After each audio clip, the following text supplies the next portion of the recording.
یا علی مدد. الوائز رائے ابو علی missionary, wise number 361. تم کو عادت پڑے خرچ کرنے کی، آپ کو دینداروں پتہ نہیں ہوگا شاید کہ اکثر دنیا میں سب سے زیادہ کھلے دل والے، خرچ کرنے والے، 1 پاؤں بھی 100 شلنگ کا لینے والے ہمارے سوا اور کوئی نہیں ہے. پر قوم والوں کو کبھی ادھر لے آؤ تو جماعت خانے میں خالی ناندی کے پاس پہ اس کو کھڑا کر دو، وہ بے ہوش ہو جائے گا، بے ہوش ہو جائے گا. ہمارا دل ایسا ہے. اور یہ دل کیسے بنا؟ دیکھو آپ کو کتنی اچھی باریک بات ہے یہ. ہم بچوں کو جماعت خانے لاتے ہیں، بچے دیکھتے ہیں کہ سب لوگ روز دعا کراتے ہیں، تو پھر باپ یا ماں اس کو 5-10 سینٹ کے سمنی دیتے ہیں. 1.5 برس کا 2 برس کا بچہ جب سے سمجھنا شروع ہوتا ہے، یہ بھی ہماری ٹریڈیشن کی بات ہے، تو ہم اپنے بچے کو پیسے دیتے ہیں کہ جا کے مکھیا کے پاس دعا کراؤ. تو بچوں کو تو پتہ نہیں ہے، مگر وہ بھلے وہ فروٹ دیکھتے ہیں اور کھانے پینے کی چیزیں دیکھتے ہیں، لیکن دعا کراتے ہیں. کسی دن ماں یا باپ بھول گئے تو کھینچتے ہیں بچے، پیسے لاؤ دعا کراؤ. یعنی بچوں کو ہم چھوٹی عمر میں پیسہ خرچ کرنا سکھاتے ہیں. ہم لوگ پیسے سے محبت کرنے والے نہیں. ہماری جماعت میں بہت تھوڑے لوگ ہیں جو کنجوس بخیل ہیں. ہماری جماعت کا دل بہت بڑا ہے، کیونکہ چھوٹی عمر سے ہم پیسہ خرچ کرنا چاہتے ہیں. ہمارے جماعت خانے کے اندر نیاز رکھتے وقت پیسہ رکھو، دعا کراتے وقت پیسہ رکھو، اور جگہ پیسے رکھو. یہ پیسے کی محبت کو توڑنے کا ایک سادھن ہے، اور اللہ تعالیٰ نے قرآن شریف میں پیسے کی محبت کو بہت بکھوڑا ہے. تو ہم خدا تعالیٰ کی فرمان برداری کرتے ہیں. اس طرح پیسہ خرچ کرنے سے دل بڑا ہوتا ہے. پیسہ ایسے راستے میں خرچ کرنے سے برکت ہوتی ہے. لازم نہیں کرنا، نہ کرو، لیکن پیسہ خرچ کرنے سے سیکریفائس کی اسپرٹ پیدا ہوتی ہے، اور یہ بڑی اچھی اور ضروری چیز ہے. جی.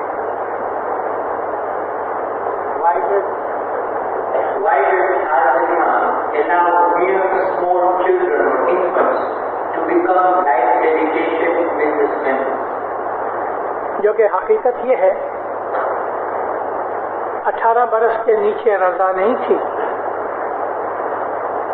یہ صرف افریقہ کے اندر یہ بیماری ہے، انڈیا پاکستان کے اندر کسی اور جگہ نہیں ہے. یہ افریقہ میں ہی، اور اس میں خاص طور پہ تنزانیہ کے اندر، کیونکہ پیسے کی قیمت گھٹ گئی، پیسے بہت ہو گئے، آسانی سے آ گئے، سب کو ڈال دیا، بڑی منڈلیوں میں بھی ڈال دیا. لائف ڈیڈیکیشن میں بھی 18 برس سے نیچے کا حکم نہیں تھا، لیکن پھر لوگوں نے سر ایبو کو اور ایگزیکٹو کاؤنسل کو پریس کرنا شروع کر دیا.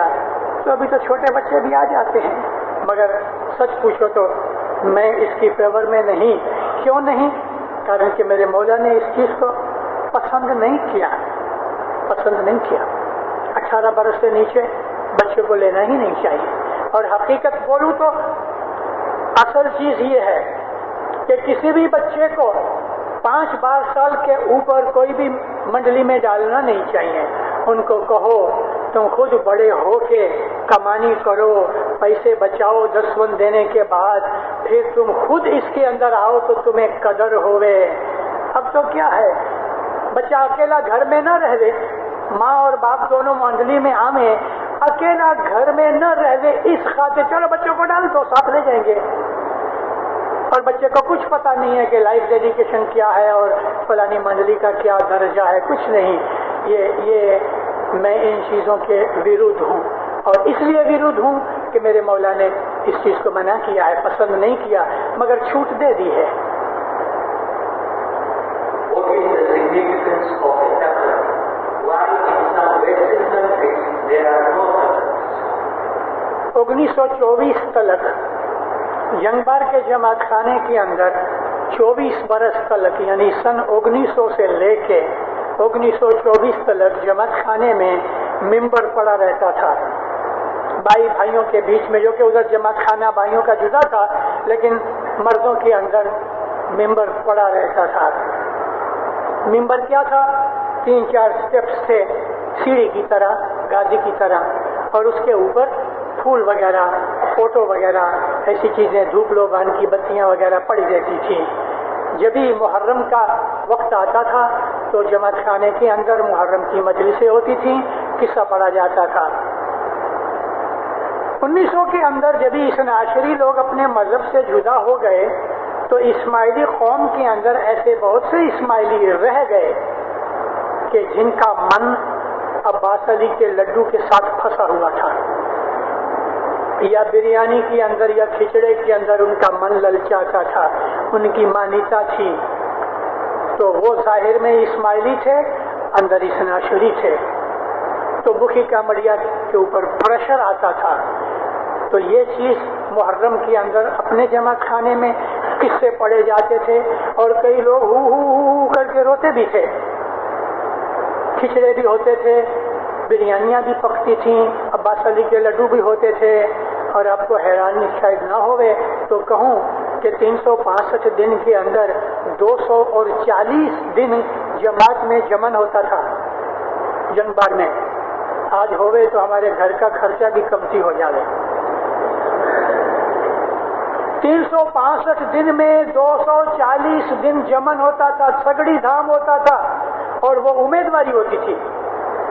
1924 میں مولانا سلطان محمد شاہ صلوات اللہ علیہ نے مشنری محمد عبداللہ کو انڈیا سے ادھر بھیجا، اور جب اس کو فرمان کیا تو صاحب نے عبداللہ کو بٹھا کے کہا، دیکھو محمد، ہمت سے کام لینا، ہم تمہارے ساتھ ہیں، ڈرنا مت، مگر یہ ممبر اور قصہ بند کر کے آؤ۔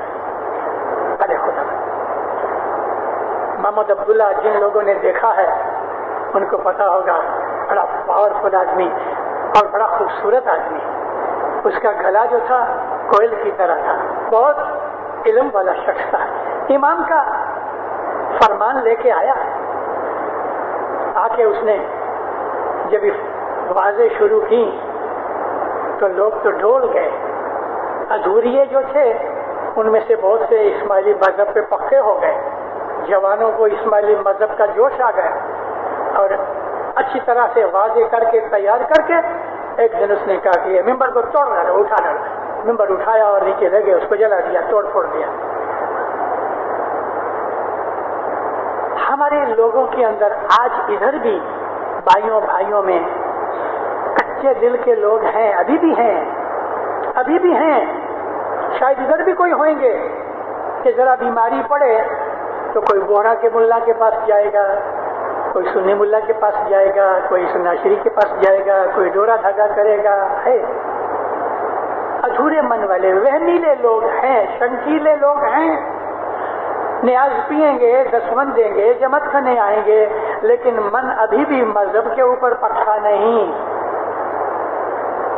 بندگی کرو، عبادت کرو، زیادہ تسبیحاں نکالو، کھڑے ہو کے تسبیحاں نکالو، مولا کے سامنے رودن کرو۔ یہ دوسروں کے پاس جا کے تم تعویذ اور یہ لے کے آتے ہو، تم کو شرم آنی چاہیے۔ ایک طرف تم اسماعیلی مذہب کا دعویٰ کرتے ہو، دوسری طرف تم خیروں کے پاس جاتے ہو۔ یہ تو ایسا ہوا کہ شادی کر کے ایک عورت ہسبینڈ کو بھی رکھ کے بیٹھی ہے اور دوسرے سے بھی چلتی ہے۔ مولانا حضرت امام سلطان محمد شاہ نے تو اس کو حرام زادہ کہا ہے۔ تو ایسے لوگ اس وقت ڈر گئے۔ محمد عبداللہ کے پکا کرنے سے میجورٹی پکی ہو گئی، مگر کچھ ادھوریے تھے، پھر بھی ہم ان کو جانے نہیں دینا چاہتے۔ محمد عبداللہ مشنری نے ایک کرسی رکھوائی اور کرسی کے اوپر فوٹو رکھ دی، کہا کبھی تمہاری کوئی بھی منت مانتا ہوئے تو ممبر کے اوپر نہیں، یہ کرسی کے اوپر کرو۔ یہ کرسی بعد میں تخت بن گئی۔ میں کبھی بھی تخت کے سامنے جا کے نمن نہیں کیا، نہ میری فیملی گئی، تو کیا ہم پکے اسماعیلی نہیں؟ تخت میں کیا ہے؟ مکھی کامڑیا جہاں بیٹھے ہیں، مکھیانی کامڑیانی بیٹھی ہیں، حاضر امام کا امر ادھر ہے۔ یہ مکھی کامڑیا ادھر سے اٹھ کے کل ان کو وچار ہوئے کہ نہیں ہم کو ادھر بیٹھنا ہے تو پھر ادھر تخت ہے۔ توبہ بندو گنہگار ادھر کرو، خانہ ودان ادھر نہیں ملتی، ادھر خانہ ودان ملتی ہے، ادھر تو آشیش ملتی ہے، ادھر چھانٹا وغیرہ ملتا ہے. باقی ادھورے دل کی بات ہے یہ، اور کچھ نہیں. انڈیا میں، پاکستان میں، اکھی دنیا میں، ایران میں، عربستان میں، سلمیہ وغیرہ میں، افریقہ کے سوا دنیا میں کدھر بھی تخت نہیں ہے، کہیں نہیں. کھڑک جماعت خانہ درخانہ بامبے میں تخت ہے، وہ تخت روم ہی جدا ہے، چھوٹا سا روم ہے، لفٹ کے بازو میں ہی، لفٹ اس روم کے اندر ہی اترتی ہے، اور وہ ہر وقت لاک پڑا رہتا ہے، اس کو کھولتے ہی نہیں. حضرت امام جب بھی آتے ہیں تبھی وہ کھلتا ہے. ویسے اس کو 8 دن میں ایک دفعہ صاف صفائی کے لیے کھولتے ہیں، لیکن کوئی وہ تخت کے اوپر جا نہیں سکتا. تخت کی مانتا کیا ہے؟ مانتا ادھر اپنے دل میں کرو، عبادت کرو، بندگی کرو، ستاڑے ڈالو، مشکل ہوئے تو مشکل آسان کی تسبیحاں، خود عبادت کرو، خود بندگی کرو، خود تسبیحاں نکالو. مصیبت سب کے اوپر آتی ہے، لیکن عبادت کرو، زیادہ عبادت کرو. تخت کی شروعات اس طرح ہوئی، اور یہ 1924 میں حضرت امام نے فرمایا نکال دو اس کو، تو ممبر نکل کے تخت آ گیا. یہ حضرت امام شاہ کریم صلی اللہ علیہ نے 1963 کے اندر ایک لیٹر لکھا. رائی شمس الدین تیج پر ایسوسی ایشن کے چیئرمین تھے، اور وہ لیٹر ابھی بھی اسماعیلی ایسوسی ایشن کی فائل میں پڑا ہے. جس دن لیٹر آیا، رائی شمس الدین لیٹر لے کے میرے گھر پہ آئے. لیٹر پڑھ کے میں بھی دب ہو گیا. مجھے بولتے کیا بولتے ہو؟ میں نے کہا رائی صاحب حضرت امام کو لکھو. ماں باپ نے کیا لکھا پتہ ہے؟ کہ 2 مشنری انہوں نے آ کے مجھے تخت کی بابت میں کہا ہے، تو میرا یہ حکم ہے کہ یہ تخت کو جماعت خانے میں سے نکال ڈالو. 63 کی بات ہے، ڈاکٹر صاحب کا فرمان ہے. اس نے بولا کہ مشنری صاحب بہت سے لوگ ڈھچو پچو ہو جائیں گے. میں نے کہا بات سچی ہے. پھر صاحب کو لکھا کہ خداوند ایسے بہت سے لوگ ہیں کہ جو اس کے اوپر مانتے ہیں.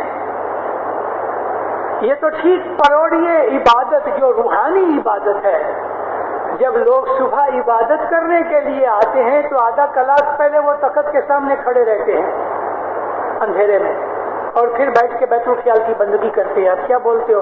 اس آدمی کی عبادت بھی کیا کام کی؟ نور کی عبادت کو بھی وہ تخت کے ساتھ لگانا چاہتے ہیں، کیونکہ من ڈھچو پچو ہے. تو حضرت امام کو لکھا کہ خداوند یہ حالت ہے امک لوگوں کی. تو ماں باپ نے واپس جواب دیا کہ میرا فوٹو نکال ڈالو تخت پر سے اور اس کے اوپر کپڑا ڈال دو. تو پھر واپس عرض کی کہ خداوند تیرا فوٹو ہی نکل جائے گا تو لوگ تیری فوٹو دیکھ کے تو آتے ہیں. ماں باپ نے کوئی جواب نہیں دیا. ابھی تک فوٹو پڑا ہے، ابھی تک لوگ جاتے ہیں، ماتھا ٹیکتے ہیں، ہاتھ جوڑتے ہیں، ادھر دعائیں مانگتے ہیں. مکھی کے پاس پتہ نہیں آ کے کیا کرتے ہیں، مگر ان کو ادھر زیادہ شردھا ہے. اس شردھا کو بدلنا چاہیے. یہ چیز ہمارے اسماعیلی طریقے کی نہیں. اسماعیلی طریقے کی یہ چیز ہے کہ من میں عبادت کرو، بندگی کرو، خود کرو، کسی کی وسیلہ مت ڈھونڈو. وسیلہ صرف شاہ پیر کا اور کوئی کا نہیں. البتہ مکھی کا مڑیا حضرت امام کے وکیل ہیں. مولا فرمایا مکھی میرا رائٹ ہینڈ ہے، کمڑیا میرا لیفٹ ہینڈ ہے. یہ میرے وکیل ہیں، میری گادی کے اوپر بیٹھے ہوئے ہیں، تو ان کا وسیلہ لو. کیوں کہ ان کی جو دعا آشیش ہے وہ حضرت امام کی دعا آشیش ہے. تو اس طرح سے دینداروں اپنے مذہب کو پکا کرو.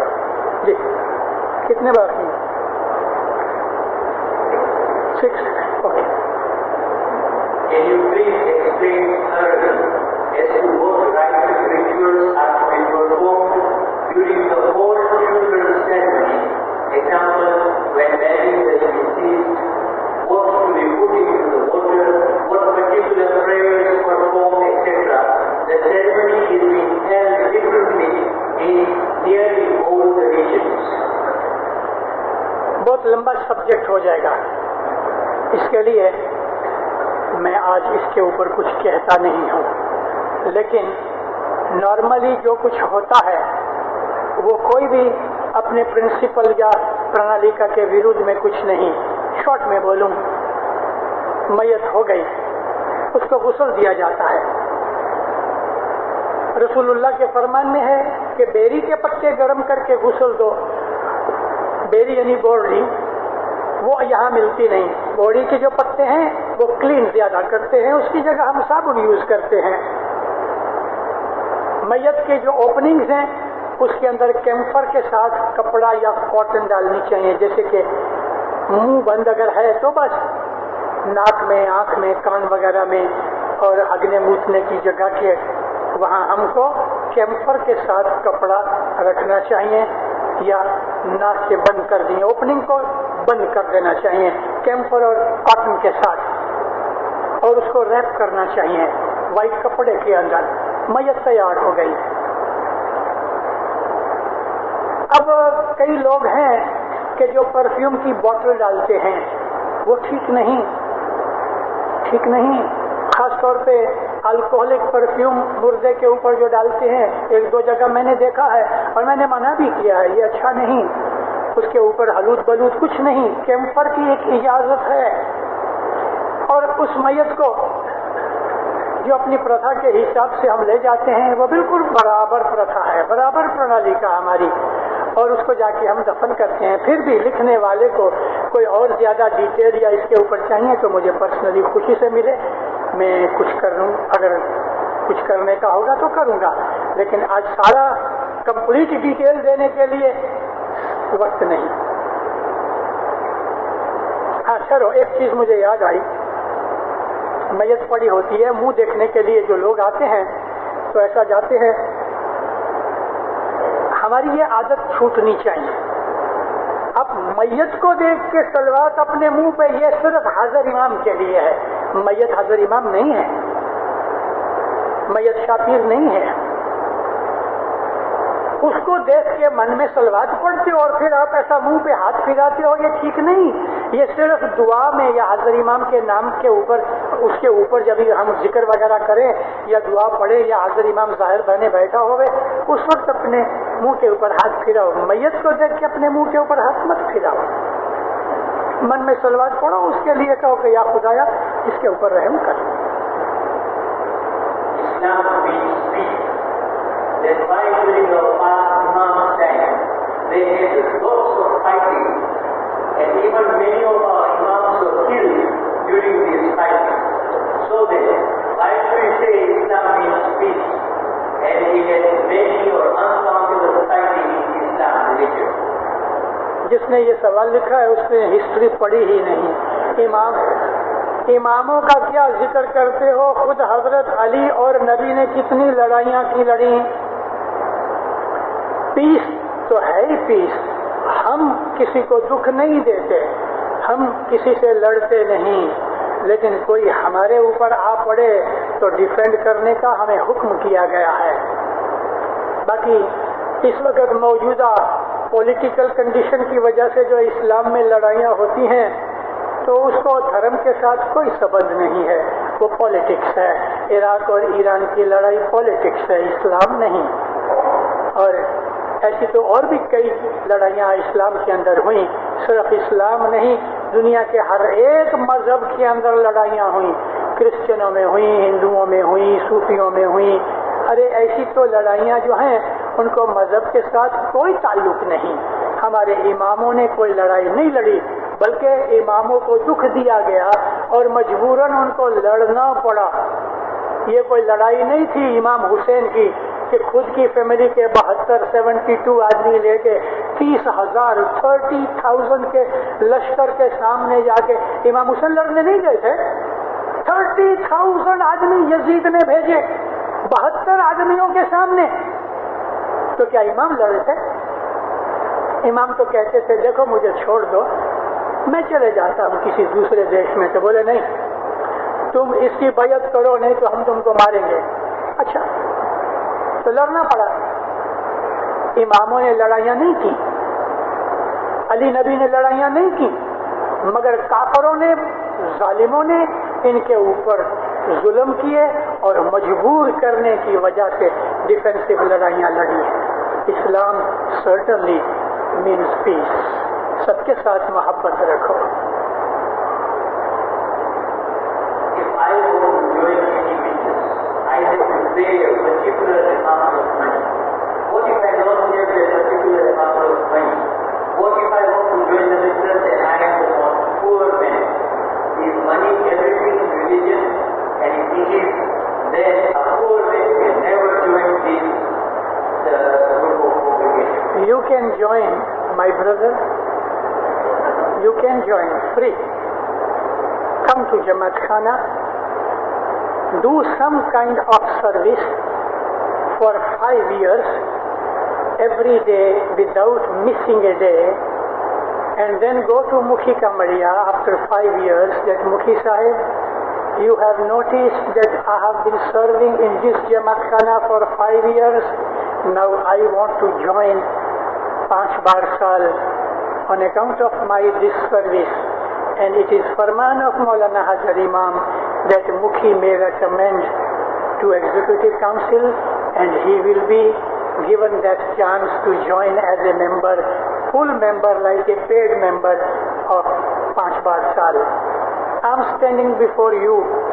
Maulana Hajar Imam gave me bakshish of life dedication in Muanza 1957. I didn't pay money. I had no money to pay to become a life member, but Hajar Imam counted my past service, although that service was not sufficient, yet he mercifully, by his raham, he gave me that bakshish. I haven't paid any money. There is no criteria. There is no any foundation of money in our Jamaat Khana. It is only the sense of sacrifice. Now either you work and save that much money and pay 500 shillings to become a member of 5 years, or you give service to Jamaat Khana for 5 years. It all depends on you. You make a choice. Why are the Andis separated in Jamaat Khana into 2 main groups? One of them are taken to the Supro path and the remaining one is taken to the extension. Why some of the particular type of Andi or foodstuffs are kept in Supro and some of the other foodstuffs are never brought, example khichdi or dal and rice and many others, etc. In the Supro path, why? Is this not allowed? This question should be answered by Mukhi Mukhiani. Actually, میں پھر English میں اتر گیا. سفرو حضرت امام گھر میں یا جماعت خانے میں آوے اور مولانا حضرت امام کو ہمیں کھلانا ہے, اور حضرت امام کے ساتھ 10-20 دوسرے آدمی ہیں, تو مولانا حضرت امام کی رسپیکٹ کے لیے ہم سرٹن اچھی چیزیں نکال کے ایک سیپریٹ ٹیبل کے اوپر مولا کے سامنے رکھتے ہیں. اس غلام کو بہت چانسز ملے امام سلطان محمد شاہ حضرت امام کے ساتھ گھومنے کے. بہت دفعہ ہم نے اماموں کے ساتھ کھانا کھایا, لیکن امام کے ٹیبل پہ نہیں. ہم 10-20 جنے جو اسٹاف میں تھے, ہمارے لیے جدا اسی روم میں جدا ٹیبل, حضرت امام کے لیے جدا ٹیبل, کیونکہ ہم غلام آدمی, ہمارا یہ درجہ نہیں ہے کہ ہم اس کے ساتھ بیٹھ کے کھائیں. ایک دفعہ ایسا بھی ہوا کہ اس کے ٹیبل کے اوپر بیٹھ کے بھی کھایا ہے, وہ اسپیشل ارینجمنٹ کے طور پہ.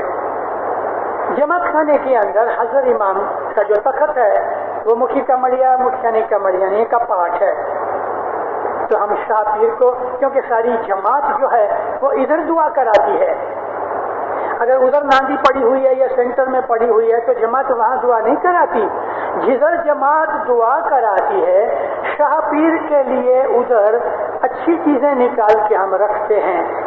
اچھی چیزوں کا مطلب کہ جو چیزیں عموماً ہم مہمانیوں کرنے کے لیے ہمارے گھر میں اچھے اچھے بڑے گیسٹ آتے ہوئے, اچھا بھلا تم نے جس نے یہ لکھا ہے مجھے معلوم نہیں کس نے لکھا ہے, ظاہر بھانے حضرت امام تمہارے گھر پہ آ گئے اور کہے کہ بھائی مجھے تمہارے گھر کھانا کھانا ہے. اس وقت تم کیا چاہو گے؟ تمہارے پاس مال ہے, سب کچھ ہے, مالدار ہونے پر بھی تم حضرت امام کو کھچڑی کھلاؤ گے؟ ہاں, تمہارے پاس کچھ نہیں, فقیر ہو تو تم حضرت امام کو کھچڑی کھلاؤ گے, وہ کھائے گا.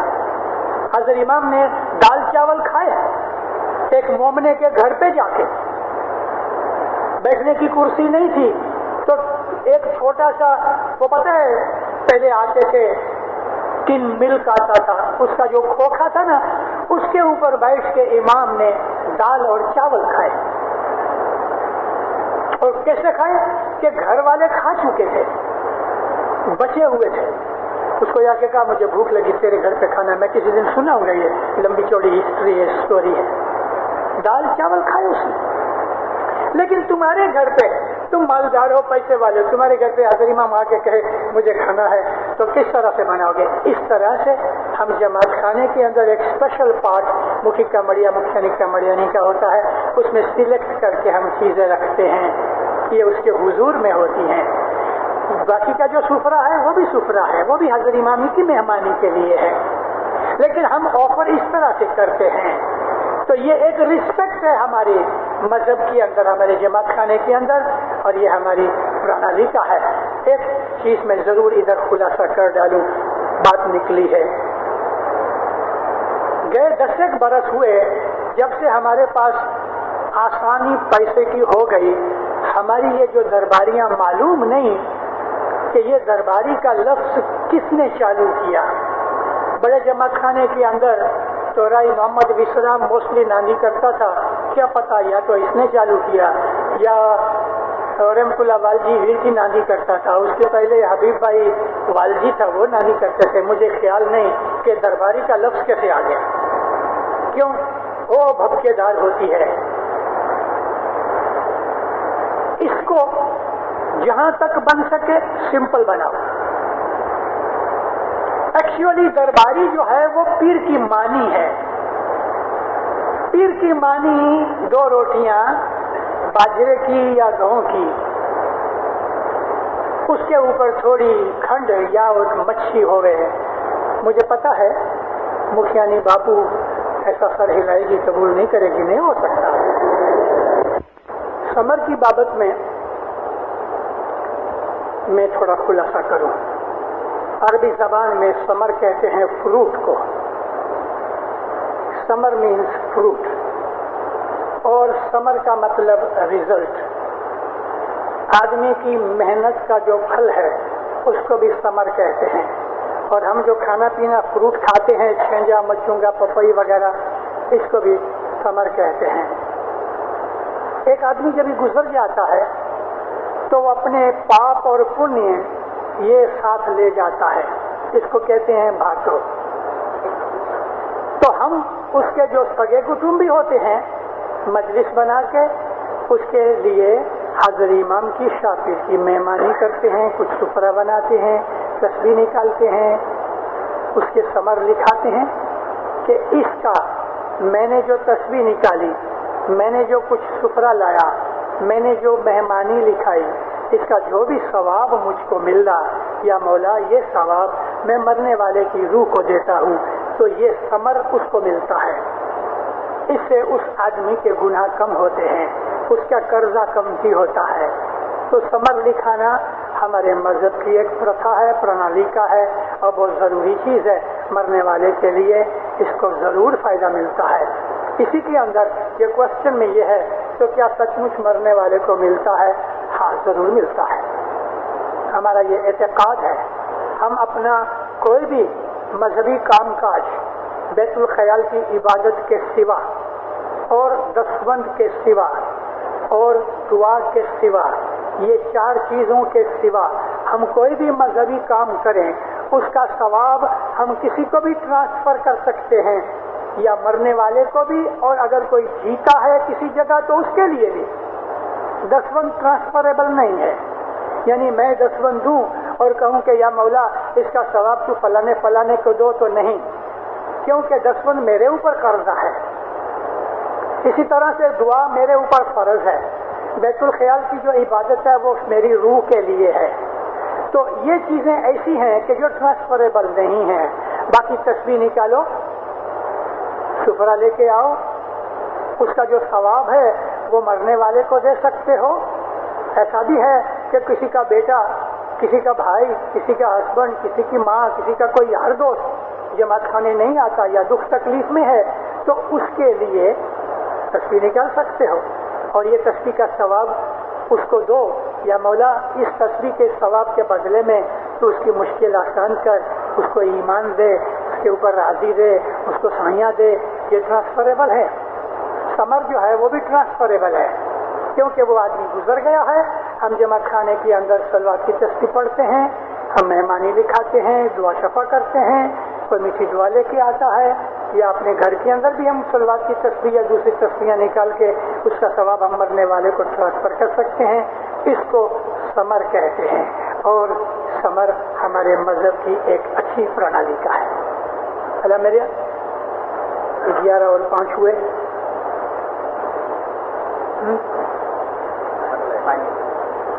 اچھا اوکے، ایک فائنل. اوکے چلو کوشچن. یہ تو 4-5 کوشچن ہو گئے، تم نے کہا 6 لاکھ کوشچن.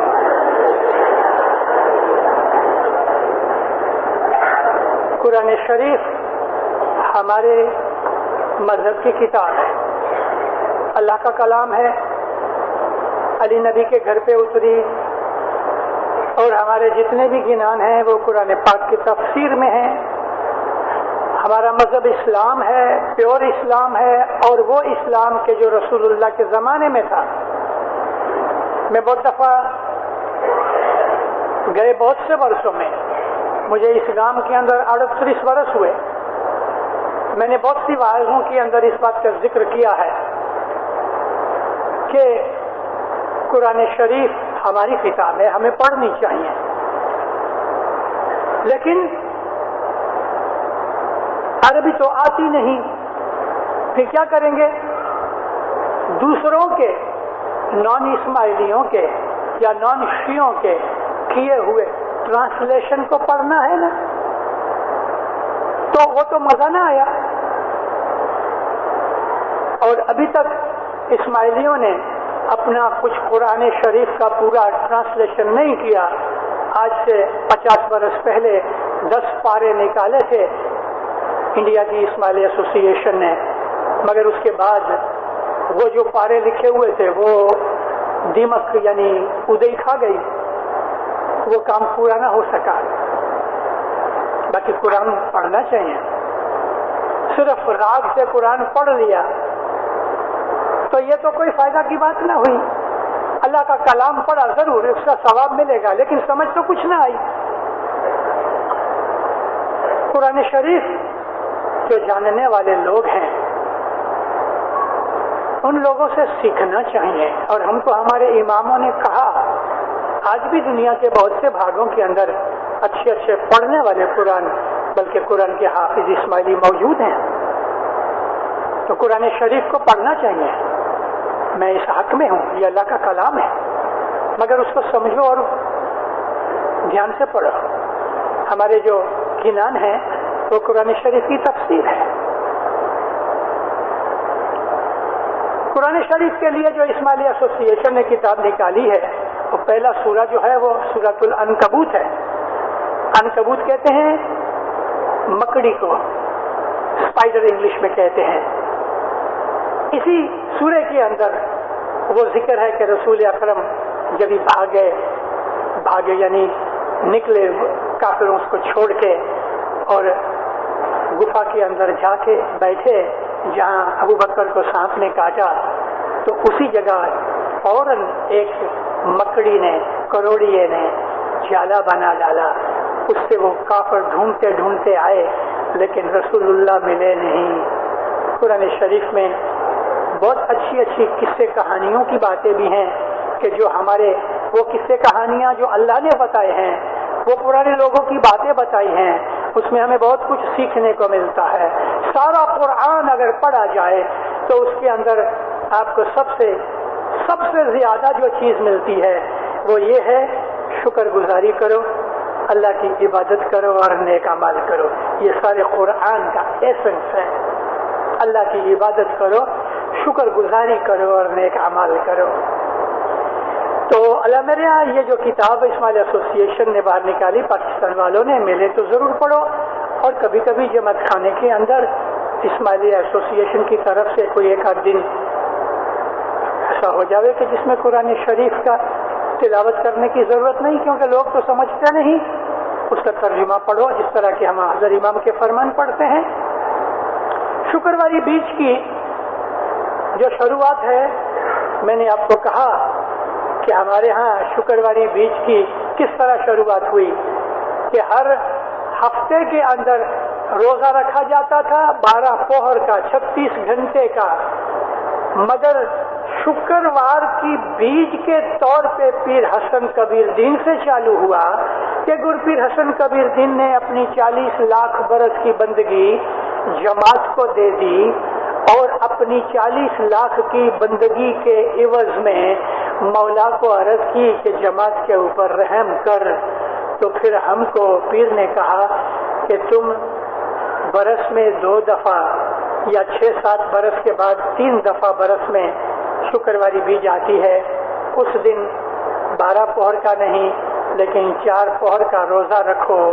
گر پیر حسن کبیر دین کی جو بندگی عبادت کا ثواب جماعت کو دیا ہے اس کا تھینکس ماننے کے لیے، شکر گزاری کرنے کے لیے. جیسے رمضان مہینے کے روزے اسلام دین ملا اور قرآن شریف کی ہدایت ملی، اس کی شکر گزاری میں رمضان کے روزے رکھے گئے ہیں. اسی طرح سے گر پیر حسن کبیر دین اننت کروڑ کے دھنی نے اپنی 40 لاکھ برس کی بندگی جماعت کو جو دے دی ہے، ہم گر پیر حسن کبیر دین کے تھینکس میں یہ شکرواری بیج رکھتے ہیں. اس لیے شکرواری بیج بخشائی نہیں جاتی، وہ رکھنی ہی چاہیے. اور کیا تھا؟ What was it? قرآن، شکرواری بیج، دعا